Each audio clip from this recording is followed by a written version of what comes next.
Hello everyone, today I'll be considering the operation principles of trains, that is how trains function.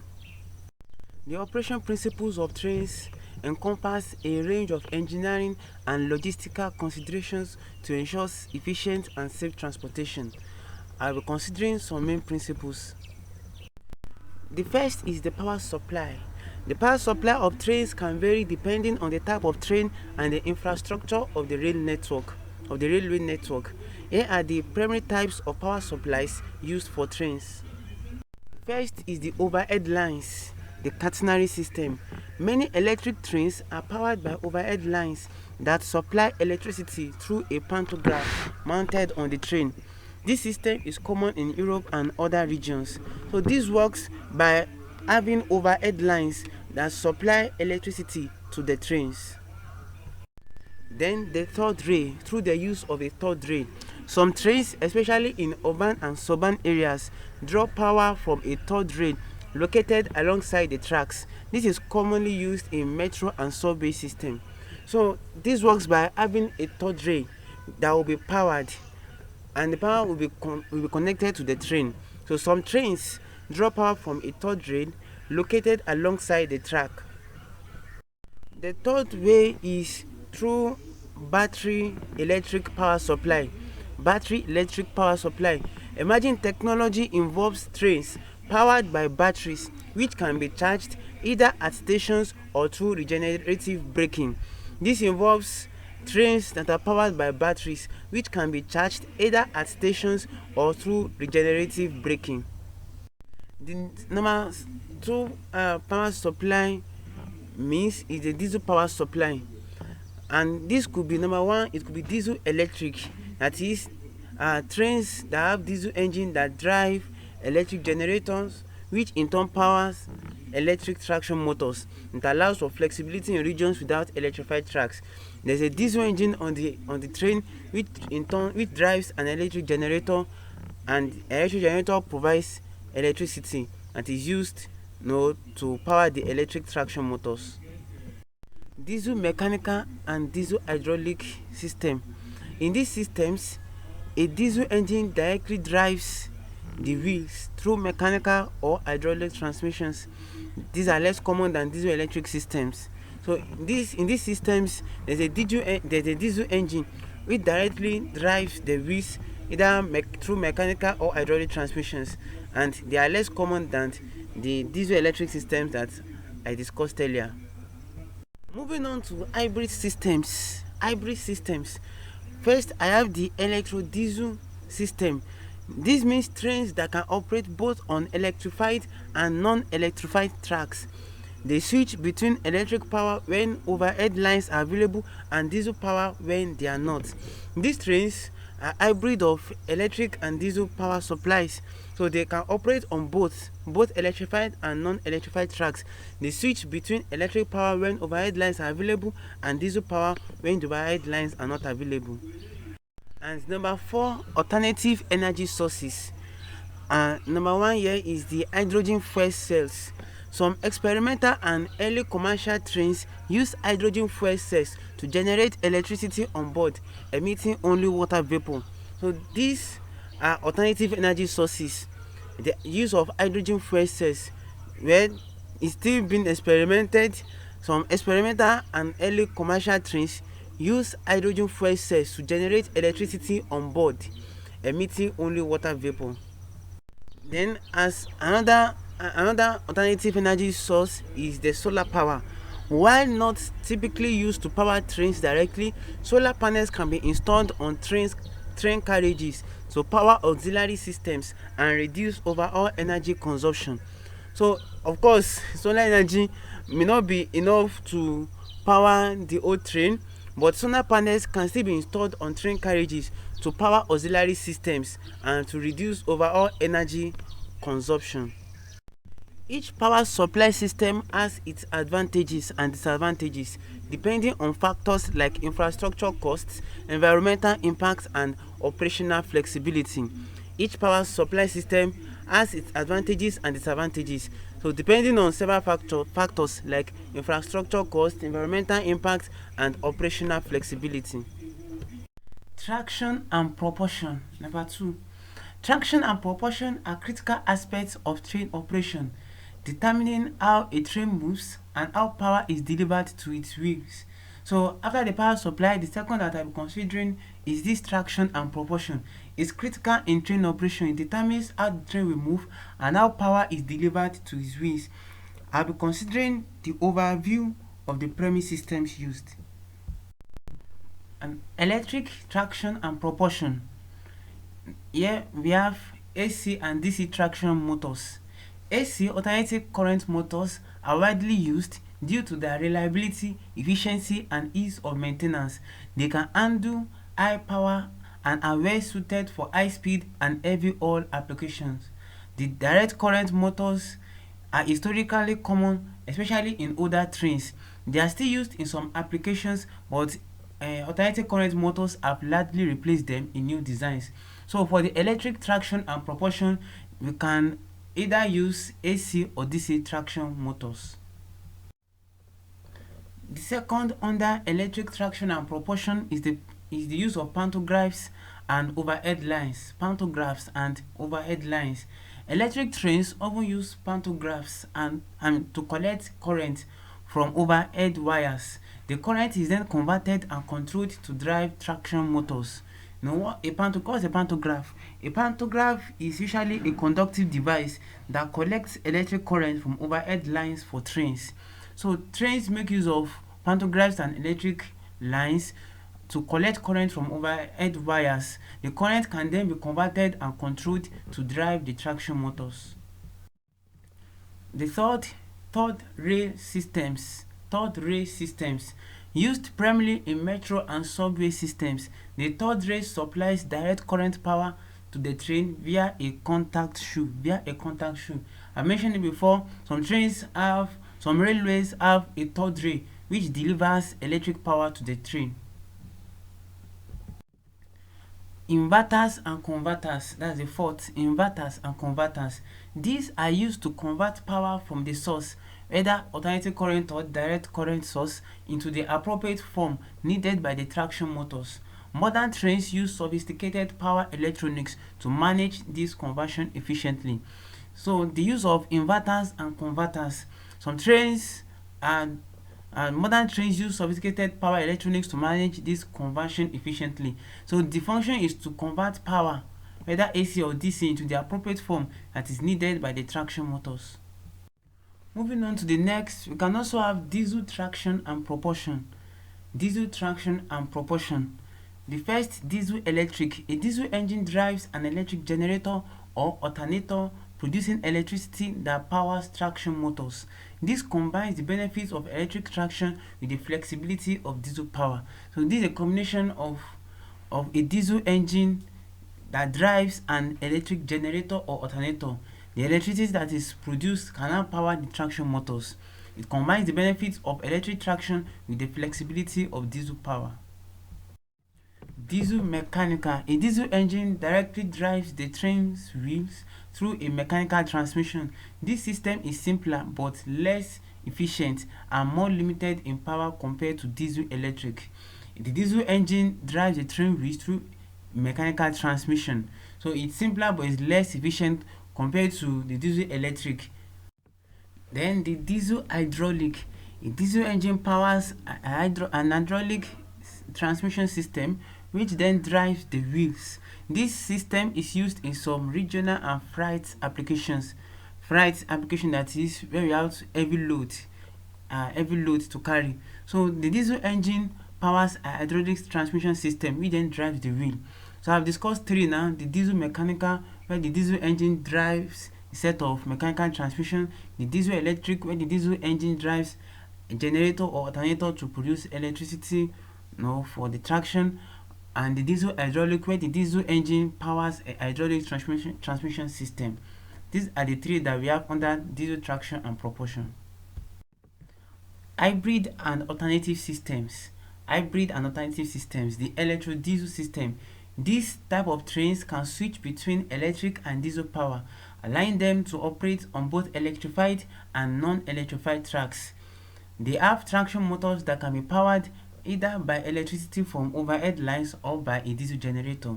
In short, these are hybrid systems. The hybrid of the electric diesel system is an hybrid system that is used for trains. The battery electric hybrid system.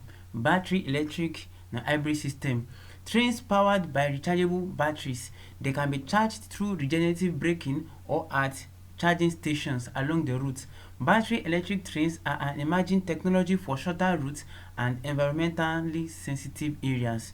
So this makes use of rechargeable batteries. The batteries can be charged through regenerative braking or at charging stations along the route.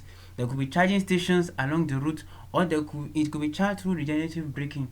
Regenerative braking simply means converting the energy lost due to friction during braking into some usable form of energy. Regenerative braking. So it could be used to charge the batteries. So battery electric trains, they are an emerging technology for shorter routes and for environmentally sensitive routes. The hydrogen fuel cells. Hydrogen fuel cells. These trains use hydrogen fuel cells to generate electricity, which then powers the traction motors. This energy offers zero emission operation with water vapor as the only byproduct. The hydrogen fuel cells.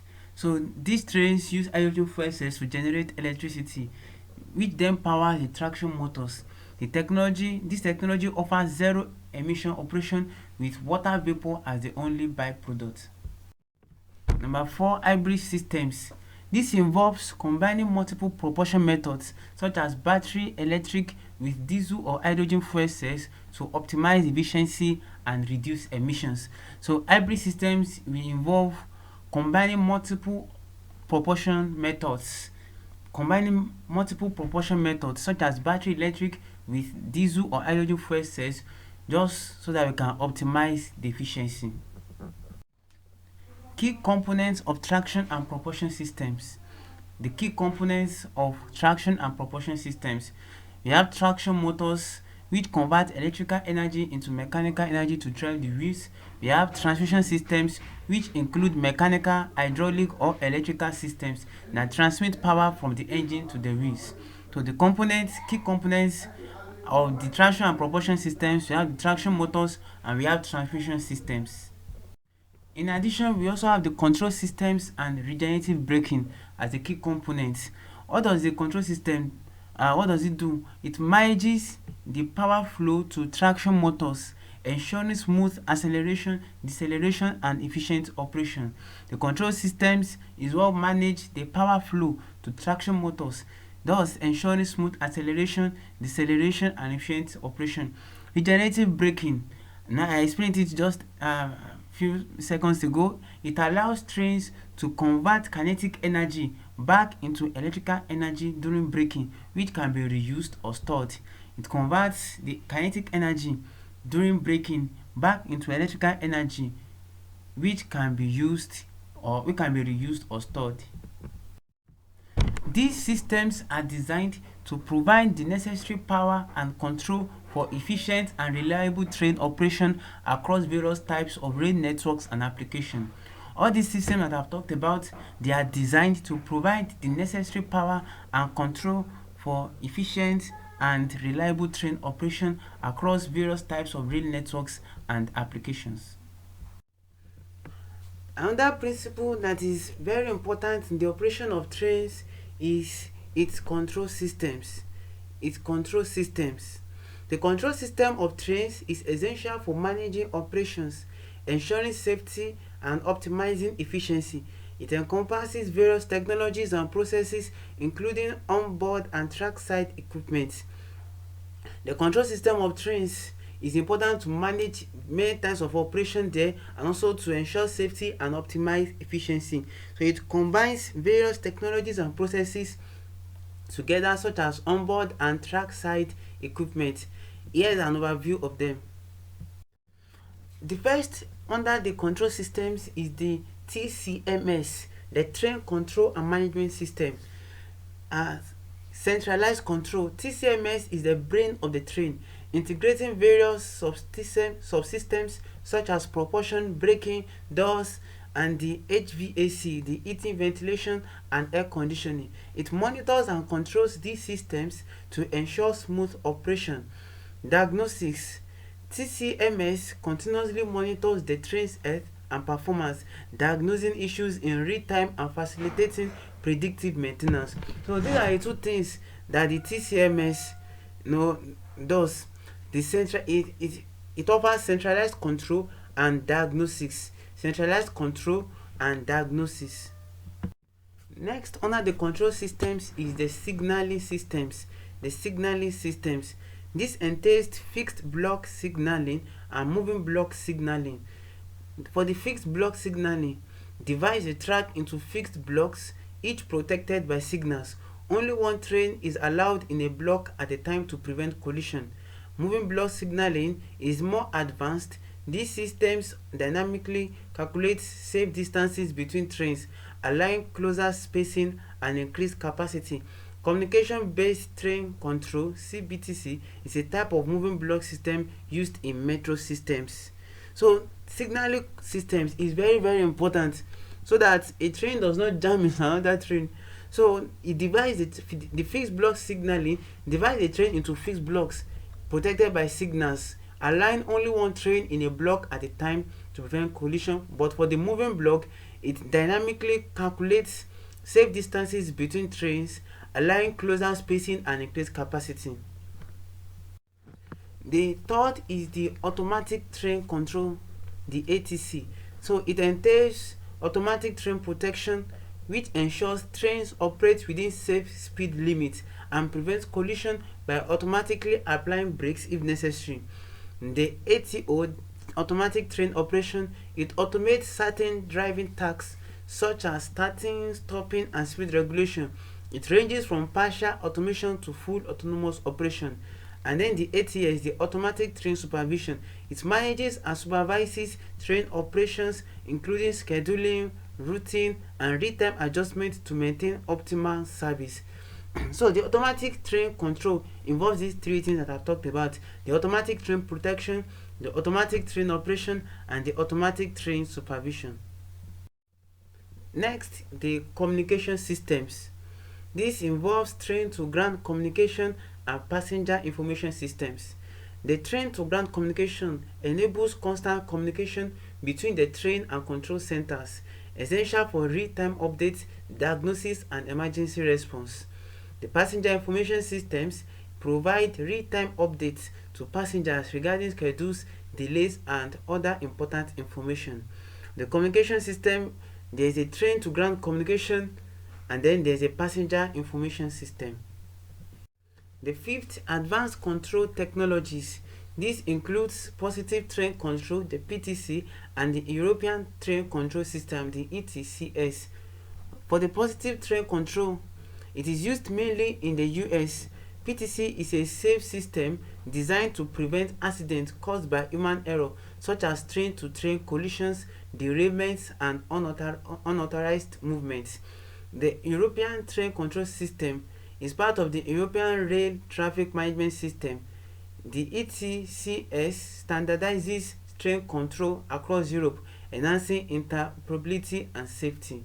So these are just advanced control technologies to ensure safety and make sure trains do not collide, or there's nothing like derailment or unauthorized movement.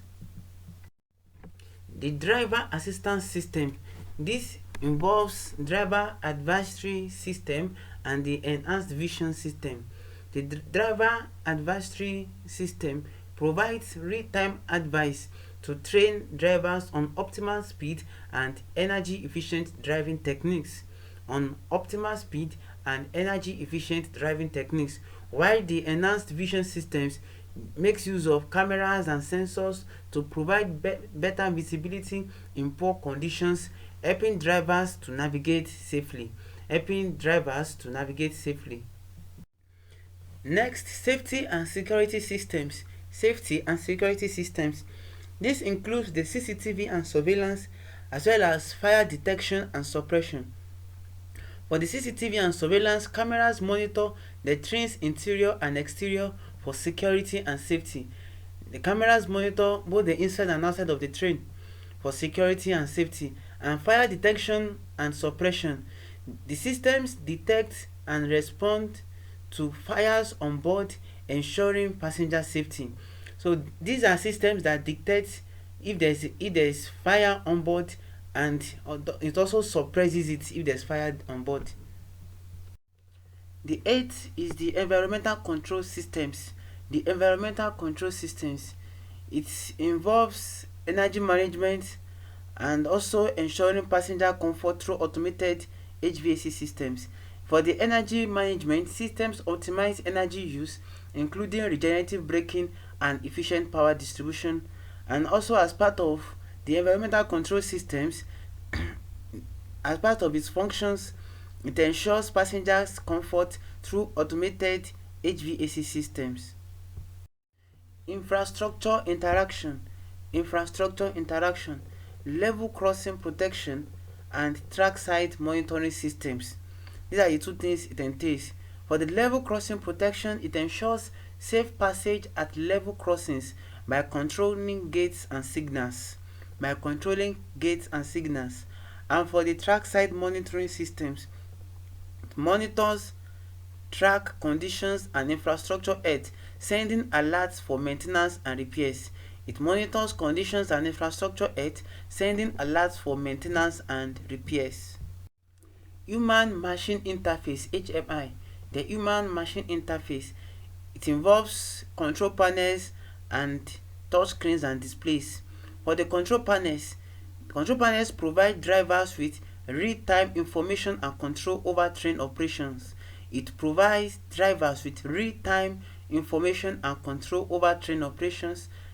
The touch screens and displays are used for monitoring and interacting with the TCMS and other subsystems. The touch screens and displays are used for monitoring as well as interacting with the TCMS and other subsystems. These components and systems work together to create a robust and efficient controls environment, ensuring safe, reliable, and punctual operations for trains. So as I wrap up the control systems, all the systems that I've talked about, the components, they work together to create a robust and efficient control environment, ensuring safe, reliable, and punctual train operations. The fourth operation principle I'm talking about is signaling and safety. Signaling and safety systems are crucial for the safe and efficient operation of trains. They ensure that trains run on schedule, prevent collisions, and provide a safe environment for passengers and crew. Here is an overview of key signaling and safety systems used in railways. Fixed block signaling. I've said a little about this before. For the track sections, the railway is divided into blocks, fixed blocks or sections, each protected by signals. Only one train can occupy a block at a time. And for the trackside signals, signals at the entrance of each block indicate whether the block is clear or occupied using colors such as red, yellow, green to convey stop, caution, and proceed commands.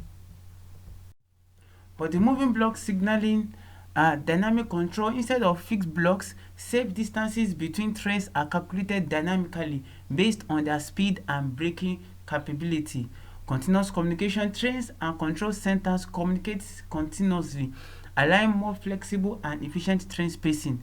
And for the communication-based train control, the CBTC, a type of moving block system used in many modern metro systems, enhancing capacity and reducing headways. For the moving block signaling, it entails these three things: dynamic control, continuous communication, and communication-based train control. Number 3, European Train Control System. I've mentioned this before too, ETCS. For the standardization, part of the European Rail Traffic Management System, ERTMS, it aims to standardize train control and signaling across Europe. It has some levels of operations. For the level 1, it overlay on existing signaling, providing automatic train protection. The level 2, continuous communication with trackside equipment, no line side signals needed. And for level 3, full moving block system, allowing for maximum capacity and flexibility. Number 4, positive train control (PTC). A safety overlay system is used in the United States. PTC prevents accidents caused by human error such as collision and derailment. Human errors such as two trains colliding or a train going off rail, and also by automatic intervention. It can override the driver's action to enforce speed limits and stop the train if necessary. The positive train control (PTC). Now moving on to the safety systems. The first part is the signaling system, now the safety systems. And the first here is automatic train protection (ATP). It has like two functions: speed monitoring and automatic braking. Continuously monitors train speed and enforces speed limits, and applies brakes automatically if the train exceeds safe speed limits or it approaches danger points such as signals at stop. So the automatic train protection has a function of speed monitoring and automatic braking. Next, automatic train operation.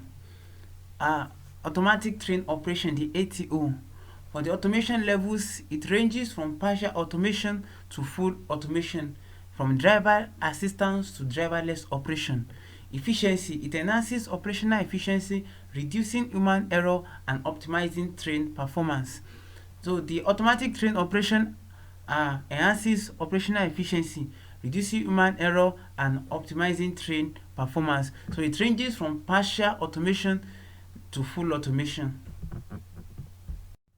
Number 3, automatic train supervision (ATS). Centralized control, it manages train operations including routing, scheduling and real-time adjustment. Incident management, it responds to incidents and emergencies, ensuring minimum disruption to service. The automatic train supervision has these two functions: centralized control and incident management. Level crossing and protection. Level crossing and protection. Gate control and warning systems. Those are the two things involved there. For the gate control, it automatically controls gates at level crossings to prevent collisions between trains and road vehicles. This is very important. Usually where railways is within the city or is within the town. So the gate control automatically controls gates at level crossings to prevent collisions between trains and road vehicles. Warning systems, it provides visual and auditory warnings to road users. Visual and auditory warnings. Trains have these very loud horns that at a very long distance, if a train is approaching, you can hear the horn, the siren from very long distance. So warning systems, it provides visual and auditory warnings to road users. These are what the level crossing protection does. The number 5 safety system is the track side monitoring systems. There are two things involved here: condition monitoring, which monitors track conditions, detects issues such as rail defects, track misalignment, and obstacles on the track. In other words, it simply monitors the tracks and checks for rail defects, track misalignment, and obstacles on the track. It also involves predictive maintenance, which provides data for predictive maintenance, reducing the risk of track-related accidents. Number 6, train to ground communication. It involves real-time data and emergency communication. For the real-time data, it ensures continuous communication between the train and control centers, allowing for real-time updates and responses. I've mentioned this before. Emergency communication, it enables rapid communication during emergencies. Yes, enables rapid communication during emergencies. Train to ground communication is part of the safety systems. Passenger safety systems. The CCTV surveillance, fire detection and suppression, emergency brakes. CCTV surveillance monitors the train interior and exterior, enhancing security and safety. Fire detection and suppression detects and responds to fires on board, ensuring passenger safety. Emergency brakes, it allows passengers and crew to stop the train in case of an emergency. I've mentioned some of these things before. Emergency brakes allows passengers and crew to stop the train in the case of an emergency. The driver assistance systems, it involves driver advisory system, the DAS. It provides real-time advice to drivers on optimal speed and energy efficient driving. And then the enhanced vision systems, it makes use of camera and sensors to improve visibility in poor conditions. Enhanced vision systems makes use of cameras and sensors to improve visibility in poor conditions. Human factors and training. Now we shift the attention to human factors. This involves two things: training programs and simulation training. For the training programs, comprehensive training can be organized for drivers and control center staff on safety procedures and signaling systems. And for the simulation training, can make use of simulators to train drivers in various scenarios, several scenarios, enhancing their response to emergencies. Yes, we can organize training programs, for drivers and the staff, and we can also organize simulation training where we can train drivers in several scenarios, things that can happen in real life, to enhance their response to emergencies. So, as I wrap up the number 4 principle, I'm talking about signaling and safety. Let's know that these signaling and safety systems all work together to ensure the smooth and safe operation of railways, minimize risks, and enhance the efficiency and reliability of train services. That's the motive of all this: to minimize risks, ensure smooth and safe operation of railways, to enhance efficiency and reliability of train services. The 5th operation principle is track and infrastructure. The track and infrastructure of trains are fundamental components of the railway system, ensuring safe, efficient, and reliable transportation. Here is an overview of key elements involved. Track components. Number 1, rails. We have standard rails. Standard rails are made of high quality steels. Rails are laid in pairs to form a track. They provide a smooth and continuous structure for train wheels. We also have the continuous welded rail, the CWR. Rails that are welded together to form a long continuous section, reducing joints and improving ride quality and maintenance. So we have standard rails and we have the continuous welded rail. The second component is the sleepers. The sleepers. What material are they made of? Sleepers can be made of timber, concrete, steel, or composite materials. And what's the function? They hold the rails in place, maintain the gauge, that is the distance between the rails, and transfer loads from the rails to the ballast.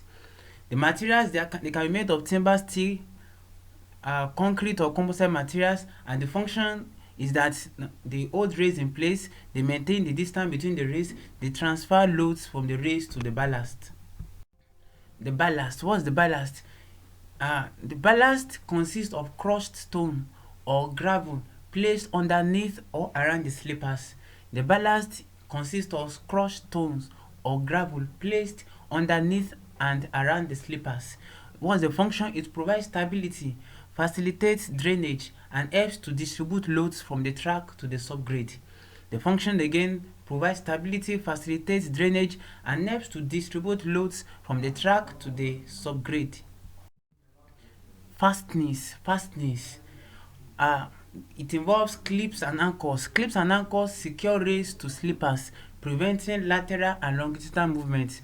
And insulated fastenings. Insulated fastenings are used in electrified tracks to isolate rails electrically. So fastenings, clips and anchors under it secure rails to sleepers to prevent lateral and longitudinal movement, that is movement in both axes. And it also includes insulated fastenings used in electrified tracks to insulate rails electrically. Moving on to the infrastructure components. The first is the subgrade and formation. What's the preparation? The subgrade is the foundation layer of the track, prepared and compacted to provide a stable base. The formation, the layers of materials, ballast, subgrade that make up the track bed, ensuring proper load distribution and drainage. Let me explain. So the preparation, the subgrade is the foundation layer of the track. It's prepared and compacted to prepare a stable base. The layers of materials such as ballast, subballast, and subgrade make up the track bed, ensures proper load distribution and drainage. The next is the track geometry. This includes gauge and alignment. The distance between the inner faces of the rails varying by region, standard gauge, broad gauge, narrow gauge, and the alignment, horizontal curves, straight sections, and vertical alignment of the track designed for optimal performance and safety. The track geometry should be such that it's designed for optimal performance and safety. The third, switches and crossings, turnouts. It involves switches and crossings. Switches allow trains to change tracks by moving rails to create a continuous path. Crossings enables track to intersect, allowing trains to cross paths. So these are infrastructure components. Switches, it's what we allow trains to change tracks by moving rails to create continuous paths, and crossing enables track to intersect, allowing trains to cross paths. The fourth, bridges and tunnels. Bridges are structures that allow tracks to cross obstacles such as rivers, roads, and valleys. And what are tunnels? Tunnels are constructed to allow trains to pass through mountains or under urban areas, reducing travel distances and improving efficiency. Bridges they are structures that allow tracks to cross obstacles such as rivers, roads, and valleys, while tunnels are constructed to allow trains to pass through mountains or under urban areas, reducing traffic, uh, reducing travel distances and improving efficiency. Electrification systems, which could be overhead lines. Overhead lines are catenary systems that supply electric power to trains via pantographs. It could be through the use of a third rail. Is an electrification method where a conductor rail provides power, commonly used in metro system, and it could be through substations. Substations are facilities that convert and distribute electrical power to the track. So electrification systems involve these three things: overhead lines, third rail, and substations. Signaling and communication infrastructure. It involves signal posts and communication networks. Signal posts track site signals that convey movement authority to train drivers. And communication networks are fiber optic cables, radio systems, and data networks for train to ground communication and control center operations. So the signaling and communication infrastructure involves having signal posts and communication networks. The next, stations and platforms. This entails passenger stations and freight terminals. The passenger stations, they are facilities for boarding and alighting, equipped with amenities like ticket counters, waiting areas, and restrooms. As for the freight terminals, they are designed for loading and unloading cargo with infrastructure for handling various types of goods. So this is what station and platform entails. Next, maintenance facilities such as depots and workshops.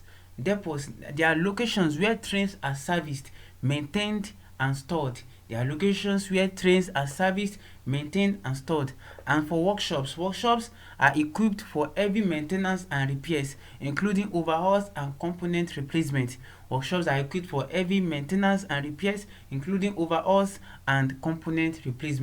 There should be maintenance facilities also for trains, which could include depots and workshops. Moving on to the next, advanced infrastructure. The first I consider here is the use of high-speed rail infrastructure, HSR infrastructure. What are they? Dedicated tracks. They are specialized tracks for high-speed trains designed for higher speeds with gentle curves and slopes. They are specialized tracks for high-speed trains designed for higher speeds with gentle curves. And the aerodynamic considerations here is that the track side structures and alignments are optimized to reduce aerodynamic drag and noise.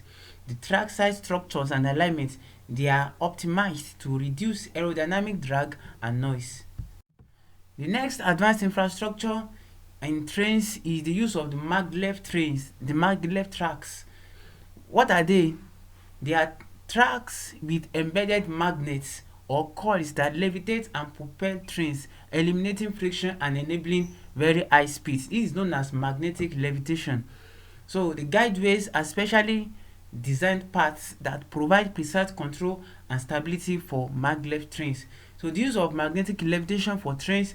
Tracks are embedded with magnets or coils that levitate and propel the trains, thus eliminating friction and enabling trains to move at extremely high speeds. Now, talking about the maintenance and upgrades for track and infrastructure. The first, track maintenance. There should be regular inspections, there should be track renewal, and there should be track tamping. Regular inspections involves routine checks for railway alignment and structural integrity. Track renewal involves replacement of worn-out components like rails, slippers, and ballast. While the track tamping, in track tamping, machines realign tracks and compact ballast to maintain proper geometry. Machines are used to realign tracks and compact the ballast to maintain proper geometry. Infrastructure upgrades involves capacity enhancement, electrification project, and smart infrastructure. Capacity enhancement, adding tracks, upgrading signaling systems, and improving stations to handle more trains and passengers. Passengers. Capacity enhancement, electrification projects, converting non-electrified lines to electric, reducing emissions and improving efficiency. And use of smart infrastructure, implementing IoT sensors and AI for real-time monitoring, predictive maintenance, and enhanced safety. IoT means Internet of Things, AI means artificial intelligence. So smart infrastructure will involve implementing IoT sensors and AI for real-time monitoring, predictive maintenance, and enhanced safety. As I wrap up this point, know that the track and infrastructure of trains are vital for ensuring safe, efficient, and reliable railway operations, supporting both passenger and freight services across various regions and terrains. The same thing. Track and infrastructure, they are vital for ensuring safe, efficient, and reliable railway operations. Number 6, operational protocols. Operational protocols in trains ensure safety, efficiency, and reliability in rail transport. So the sixth principle I'm considering is the operational protocols, which ensure safety, efficiency, and reliability in rail transport. Here are some key aspects. Number 1, signaling system. We have block systems and the automatic train control. I've mentioned a little about this before. Block systems ensure that only one train occupies a section of track at a time, and the automatic train control automates certain aspects of train operation. Also, the positive train control prevents collisions and overspeed derailments. The second is the communication protocols. It involves radio communication and emergency communication systems. For the radio communication, this is between train crews and control centers. For the emergency communication systems, is for passengers and crew in the case of emergencies. Number 3, safety protocols. It involves train inspections, emergency braking systems, and fire safety. Train inspections, regular checks on brakes, wheels, and other critical components. Emergency braking systems, automated and manual systems to stop the train in emergencies. And the fire safety, fire extinguishers, smoke detectors, and fire resistant materials. Operational procedures. This includes dispatching, crew training, and maintenance schedules. For the dispatching, control centers monitor train schedules and track assignments. Control centers manage train schedules and track assignments. And then crew training, ongoing training for conductors, engineers, and other staff. Training the staff and other the engineers and the conductors. And maintenance schedules, regular maintenance to prevent breakdowns and ensure reliability. Passenger protocols. This entails boarding and alignment procedures and information systems. For the boarding and alignment procedures, ensuring safe and orderly movement of passengers. Yes, while boarding or alighting the train, there should be an orderly movement of passengers. And for the information systems, providing real-time updates on train status and schedules. Emergency procedures. This includes having evacuation plans and first aid kits For the evacuation plans, there should be clear guidelines for evacuating trains in case of accidents or other emergencies. There should be plans for evacuation, clear guidelines for evacuating trains in case of accidents or other emergencies. And there should be first aid kits available on all trains with crew trained in basic first aid. There should be first aid kits available on all trains, and the crew should be adequately trained in basic first aid. Environmental protocols. This entails emission controls and noise reduction. Emission controls: ensuring trains meet environmental standards for emissions. Ensuring that trains meet environmental standards for emissions. And noise reduction: to measure and minimize noise pollution in urban areas. Noise reduction involves measures, systems put in place to minimize noise pollution in urban areas. As I wrap up, the operational protocols are vital in maintaining safe and efficient operation of train services. All the protocols that I just mentioned, all of them are very important. They are crucial in maintaining the safe and efficient operation of train services. Passenger and cargo management. Passenger and cargo management in trains involves various protocols and systems to ensure efficiency, safety, and customer satisfaction. The seventh principle that I'm going to be considering here is the management of passenger and cargo.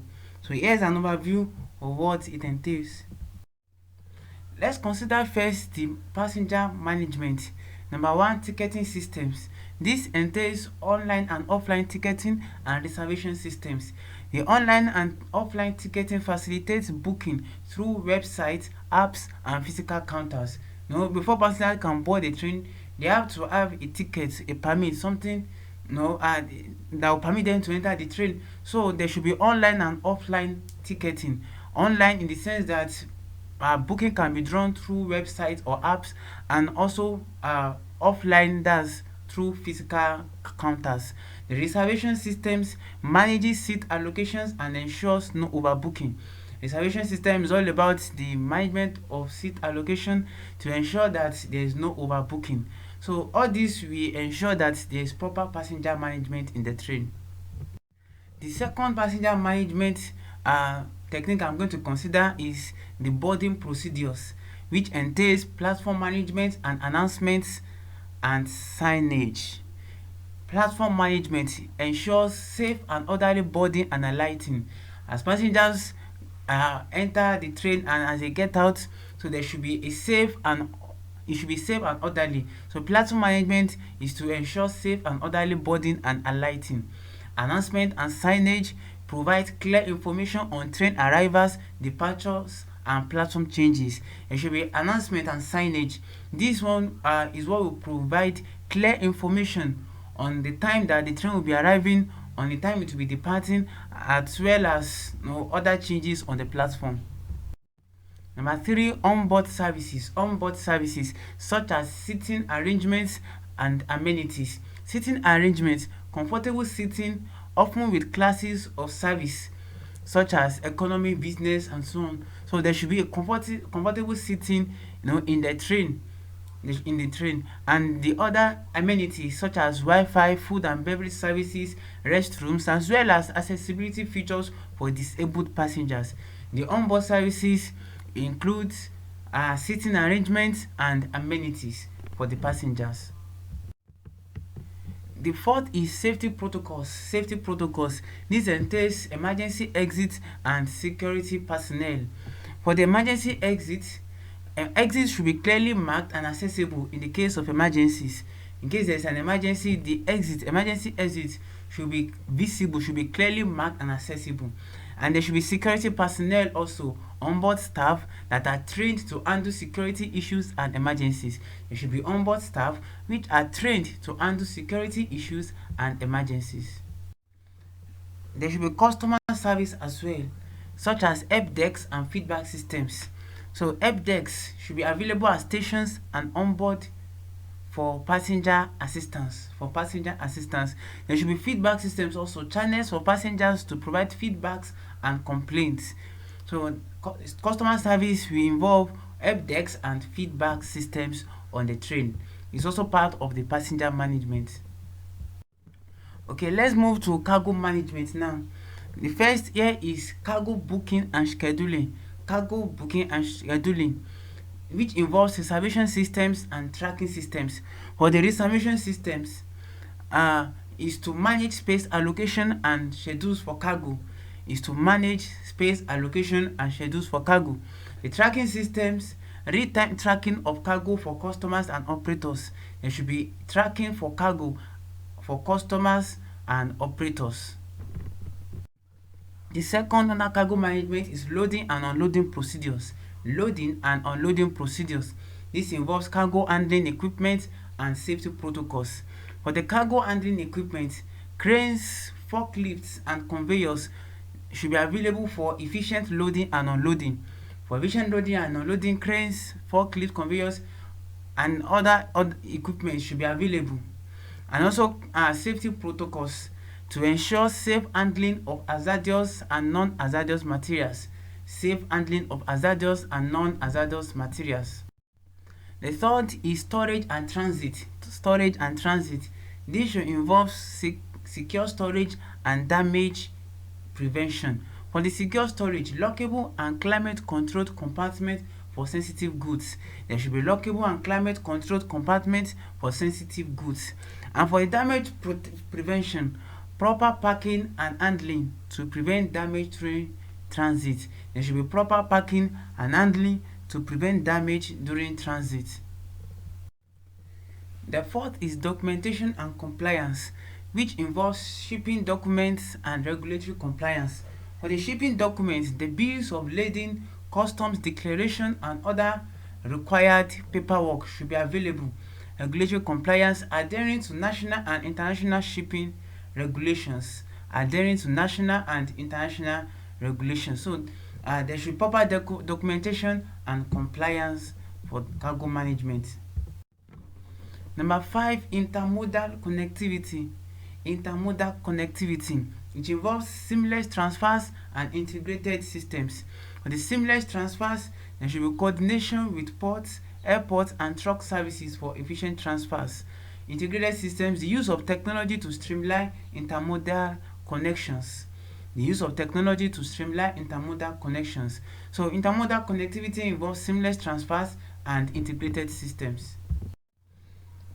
As I wrap up the passenger and cargo management, let's know that both passenger and cargo management rely heavily on technology as well as well-trained personnel to maintain high standards of service and operational efficiency.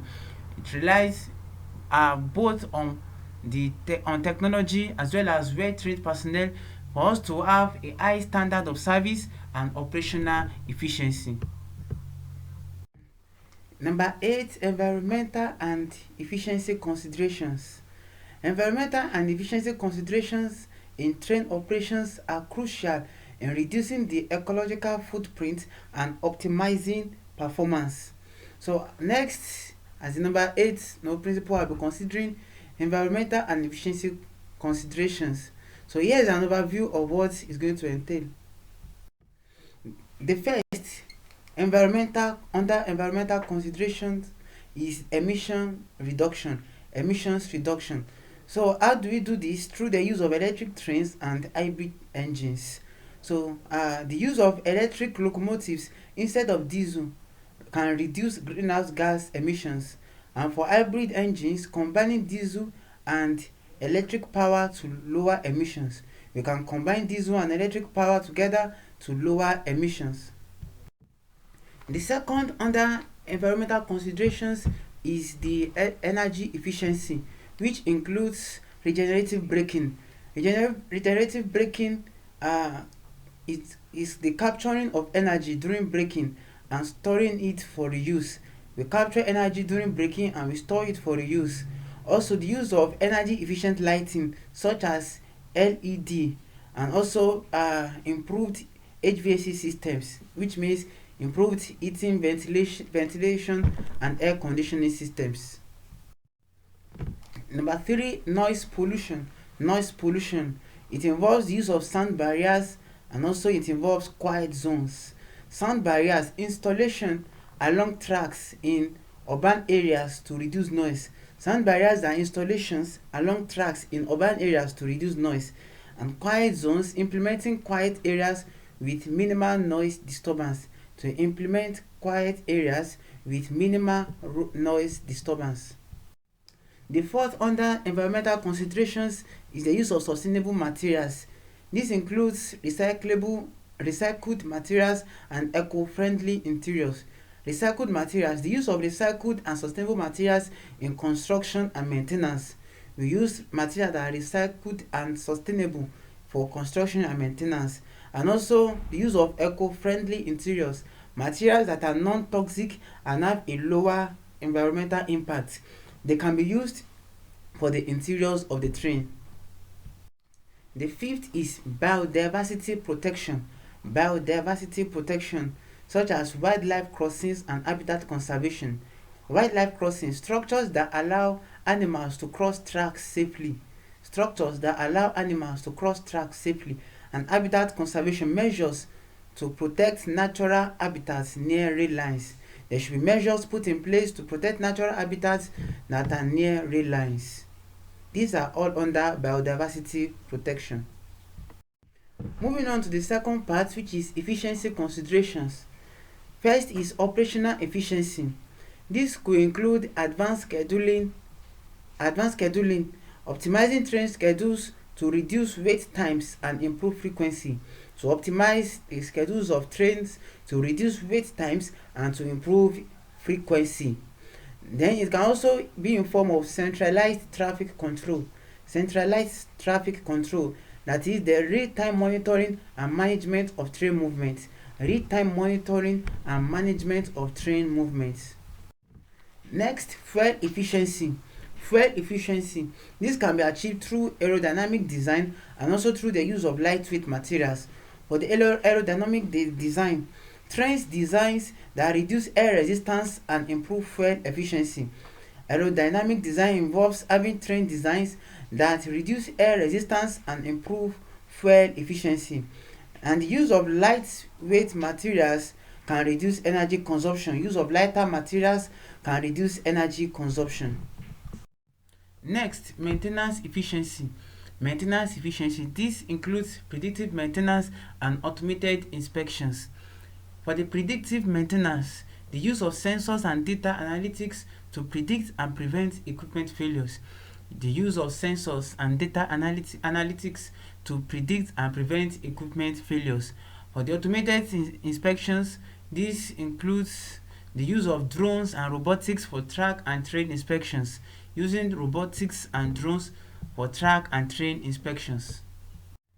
Number 4, capacity utilization. This encompasses dynamic pricing and efficient cargo loading. For the dynamic pricing, adjusting ticket prices based on demand to optimize passenger load. Yes, adjusting ticket prices based on demand to optimize passenger load. And efficient cargo loading, maximizing cargo space to reduce trips and energy use. Maximizing cargo space to reduce trips and energy usage. Technology integration. Technology integration. This includes smart grid integration and Internet of Things (IoT). For the smart grid integration, connecting trains to smart grids for optimized energy use. Connecting trains to smart grids for optimized energy use. And for the Internet of Things, devices and sensors that monitor and optimize train operations. The use of devices and sensors that monitor and optimize train operations. Next is waste management. Waste management. This includes recycling programs and water management. Recycling programs, effective waste segregation and recycling on board. Effective waste segregation and recycling on board. Water management, efficient use and recycling of water for onboard services. The efficient use and recycling of water for onboard services. High-speed trains. Now, I want to consider some examples and innovations. Number one is the use of high-speed trains. maglev trains, magnetic levitation trains that are highly efficient and have low environmental impact. Also, the use of high-speed rail networks, efficient long-distance travel, reducing reliance on cars and planes. Efficient long-distance travel, reducing reliance on cars and planes. So these are examples and innovations. The second is urban transit solution. Urban transit solution. Under here, I have the light rail and trams and the use of driverless trains. Light rail and trams, energy efficient and low emission solutions for urban transportation. The use of highly efficient, energy efficient and low emission solutions for urban transportation, and use of driverless trains, which are automated systems that enhance safety and efficiency. The use of automated systems that enhance safety and efficiency. As I wrap up this point, by integrating these environmental and efficiency considerations, rail systems can become more sustainable and cost effective while also providing reliable and high quality service. By using all these that I've talked about, rail systems can be more sustainable and more effective while also providing reliable and high quality service. And number 9, technological advancements. Technological advancements in trains have significantly improved their safety, efficiency, comfort, and environmental impact. Here are some key innovations in trains. Propulsion and energy. There's advancement in propulsion and energy. I've mentioned some of these points before, so I'll be very quick. Electric and hybrid trains. The battery electric trains use batteries for propulsion, reducing dependence on overhead wires, and it can also be in form of hydrogen fuel cells, that is trains that are powered by hydrogen emitting only water vapor. The next thing, propulsion and energy advancement, is use of magnetic levitation, the maglev trains, the use of high-speed trains that levitate above tracks using magnetic forces, allowing speeds of over 300 miles per hour with minimal friction. If you use magnetic levitation, we can achieve speeds that are over 300 miles per hour with minimal friction. There is also advancement in control and automation, such as the use of automatic train operation, driverless trains, fully automated systems for urban and high-speed rail, improving punctuality and safety. There are also semi-automated systems, that is, assistance in tasks like acceleration, braking, and speed regulation. The second is the positive train control, and it enhances safety by preventing collisions, derailment due to overspeeding, and also unauthorized train movement. It does this through automated control systems. There is also advancement in connectivity and passenger experience, such as in smart ticketing. This could be in form of mobile and contactless payment, that is, simplifying fare collection with apps and NFC technology. It could also be in form of dynamic pricing. This means adjusting ticket prices based on demand to optimize capacity. Adjusting ticket prices based on demand to optimize capacity. The next is onboard connectivity. This could be in form of high-speed internet access and interconnected devices for a better passenger experience, that is, improved Wi-Fi and IoT. And it can also be in form of real-time information, that is, having updates on schedules, delays, and connections, which are delivered via digital displays and mobile apps. Having updates on schedules and delays and connections delivered via digital displays and mobile apps. In terms of infrastructure and maintenance, there is also advancement, such as predictive maintenance, using IoT sensors, monitoring train components and infrastructure in real time to predict and prevent failures.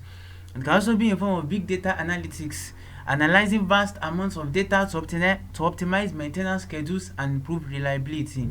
You analyze vast amounts of data that have been collected to optimize maintenance schedules and improve reliability.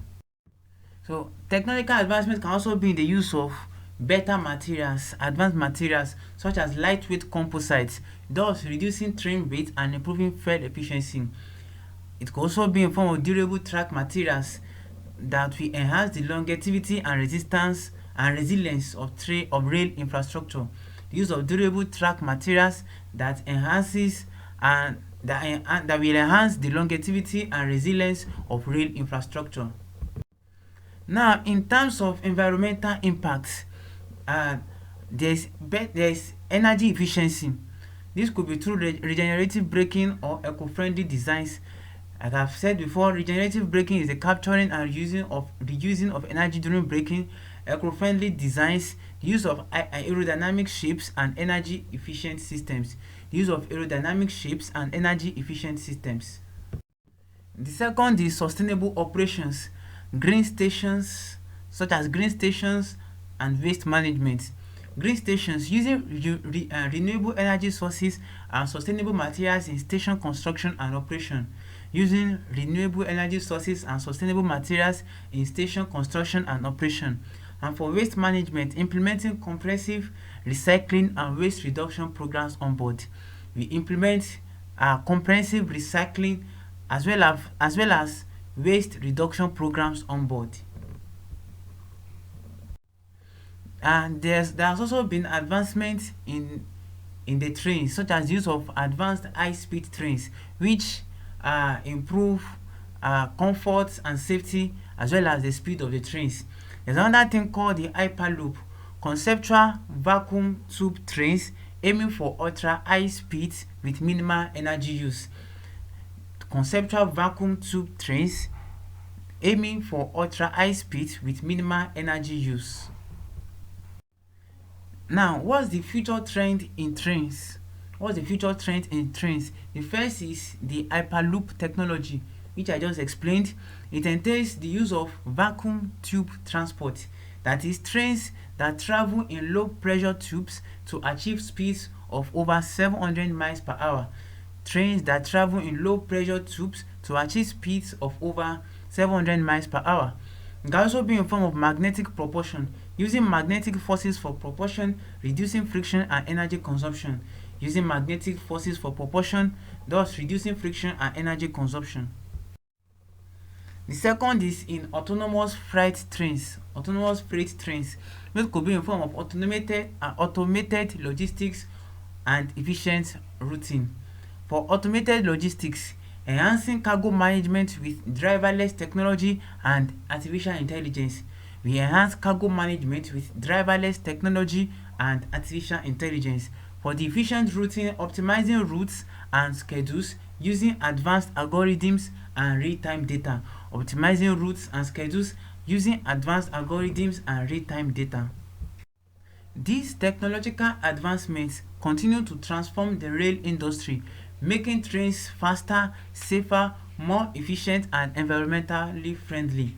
All these advancements will continue to shape and transform the rail industry, making trains faster, safer, more efficient, and environmentally friendly.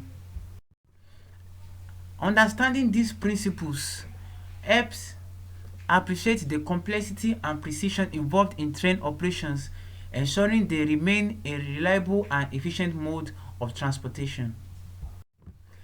That will be the end of the video. Thank you for watching. Please, if you have questions or specific interest, or you need more details on any of the concepts I've mentioned, please do let me know in the comment box below.